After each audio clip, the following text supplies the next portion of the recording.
Tu viens d'acheter un vélo ou une moto et tu te demandes avec quoi le protéger correctement. Ou alors ton antivol actuel commence à montrer des signes de faiblesse et tu sais que c'est le moment d'en changer. Dans cette vidéo, je te présente 3 antivols en U qui couvrent des besoins différents. Un pour sécuriser un vélo au quotidien, un homologué pour les motards qui veulent être couverts par leur assurance, et un troisième qui mise tout sur la résistance. On va voir ensemble leurs points forts, leurs limites, et à la fin je te donne mon avis personnel sur celui que je choisirais si je devais en acheter un. Si un des modèles t'intéresse en cours de route, tu retrouves tous les liens juste en dessous de la vidéo dans la description.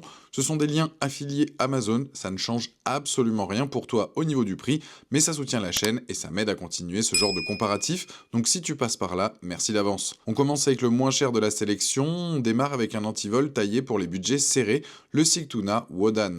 C'est un antivol en U classique fabriqué en acier allié avec une anse de 16 mm d'épaisseur. La marque annonce un niveau de sécurité de 85 sur 100, mais je préfère être honnête avec toi, ce chiffre vient de la marque elle-même, c'est pas une certification indépendante comme on peut en trouver ailleurs. Ça reste un bon indicateur de leur positionnement, mais ne le prends pas comme une vérité absolue. Ce qui fait la force de ce modèle, c'est son mécanisme à double peine dormant qui complique sérieusement le travail d'un voleur équipé d'un pied de biche. Il est livré avec un câble de 1,2 m, pratique pour sécuriser ta roue avant en plus du cadre, et avec 3 clés, ce qui est un vrai plus si le vélo est partagé à la maison.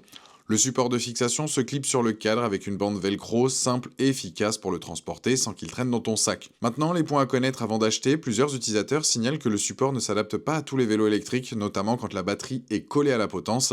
Il faut parfois ruser pour le fixer ailleurs.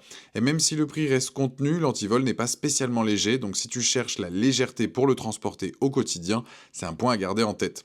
Pour un usage urbain classique, sur un vélo standard ou un vélo pliant, c'est un choix solide et largement plébiscité avec plus de 11 000 avis positifs sur Amazon au moment où je te fais cette vidéo. Sache que si ce produit t'intéresse, c'est le premier lien dans la description juste en dessous de la vidéo, donc n'hésite pas à cliquer dessus pour en apprendre plus ou le commander directement. On monte en gamme avec un produit différent dans son fonctionnement, le Crazer KR50 qui s'adresse cette fois aux motards et aux propriétaires de scooters. C'est pas un antivol en U classique qu'on glisse autour du cadre, c'est un bloc disque. Il se fixe directement sur le disque de frein et empêche la roue de tourner. Sa fourche interne de 45 par 65 mm en acier sémenté s'adapte à la grande majorité des deux roues motorisées et son diamètre de 18 mm en fait un modèle plus épais que beaucoup de blocs disques standards du marché. Le point fort de ce modèle, c'est son homologation classée SRA, et là il faut bien comprendre la différence avec le produit précédent. La SRA est une vraie certification indépendante, reconnue par la quasi-totalité des assurances moto en France, contrairement au score maison qu'on voit fleurir sur certaines fiches produits. Si ton contrat d'assurance exige un antivol homologué pour être indemnisé en cas de vol, c'est exactement le genre de référence à chercher. La marque annonce aussi un score de résistance de 10 sur 10, mais comme pour le produit précédent, ce chiffre vient du fabricant et non d'un organisme de test, donc je te laisse le prendre avec la même prudence. Le système repose sur une serrure à 7 disques de sécurité qui complique le crochetage, avec une double fermeture qui verrouille la fourche en 2 points. Il est livré avec 3 clés, un câble de rappel coloré, pratique pour ne pas l'oublier accroché au disque avant de démarrer. Niveau gabarit, il est plutôt compact, ce qui le rend facile à glisser sous la selle. Maintenant, les limites à connaître. Un bloc disque seul n'empêche pas qu'on soulève ou qu'on déplace la moto, contrairement à un U qui l'attache à un point fixe. Si tu te gares dans un endroit où le risque d'enlèvement est réel, il vaut mieux le combiner avec une chaîne. Certains utilisateurs signalent aussi que la fourche ne s'adapte pas à toutes les configurations de disque selon le modèle de moto, donc vérifie bien les dimensions de ton disque avant de valider ton achat. Et comme c'est un bloc en acier sémenté, il pèse plus d'1 kg, ce qui n'est pas neutre si tu dois le transporter tous les jours. Pour un usage quotidien en ville, avec une obligation d'homologation pour ton assurance, c'est un candidat sérieux avec plus de 1000 avis et une note de 4,6 sur 5. D'ailleurs, si ce produit t'intéresse, c'est le deuxième lien dans la description juste en dessous de la vidéo et je t'invite à cliquer dessus pour en apprendre plus ou commander directement. On termine avec le plus cher de la sélection, le Kryptonite Evolution Mini 7, une référence cette fois-ci dans le monde du vélo.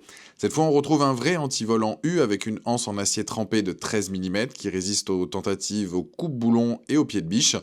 Kryptonite annonce un niveau de sécurité de 7 sur 10 et cette fois c'est une échelle qui a du sens parce que c'est un référentiel interne que la marque applique de façon cohérente sur toute sa gamme depuis plus de 40 ans. Ça permet de comparer leurs modèles entre eux de manière fiable, contrairement au score isolé qu'on a vu sur les deux produits précédents. Le mécanisme de verrouillage repose sur un double peine dormant et un cylindre à disque haute sécurité, pensé pour résister au perçage et aux outils tranchants.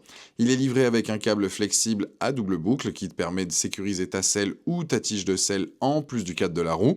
Tu as 3 clés en acier inoxydable, dont une avec un porte-clés lumineux remplaçable, pratique si tu dois déverrouiller ton vélo de nuit. Le support FlexFrame facilite le transport sur le cadre et la marque propose une garantie à vie avec un programme d'enregistrement de tes clés. En cas de perte, tu peux demander une copie gratuite. Maintenant, les points de vigilance. C'est le plus lourd des trois avec 1,61 kg sur la balance. Donc si tu fais beaucoup de trajets et que tu le transportes au quotidien, le poids se fait sentir. Certains avis évoquent aussi des cas de serrure qui se grippent avec le temps ou de produits cassés après quelques mois d'utilisation. Ça reste minoritaire face au retour positif, mais ça mérite tout de même d'être mentionné.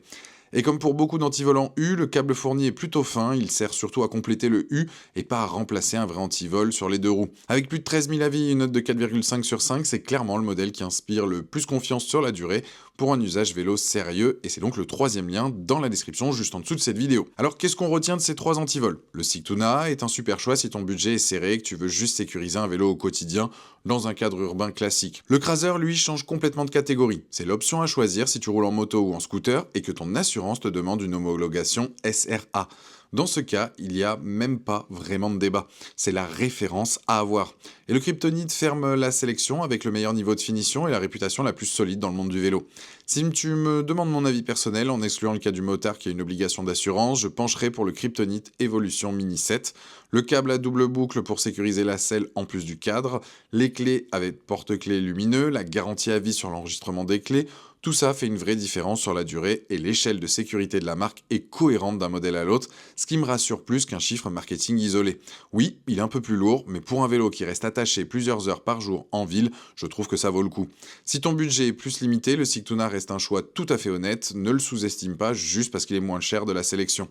Tous les liens sont juste en dessous de la vidéo, dans la description, pour aller comparer donc les fiches produits ou commander directement sur Amazon. Si cette vidéo t'a aidé à y voir plus clair, mets un j'aime, ça aide énormément la chaîne. Abonne-toi si tu veux qu'on continue à décortiquer ce genre de comparatifs ensemble. Et je te dis à très vite pour une prochaine vidéo. Ciao!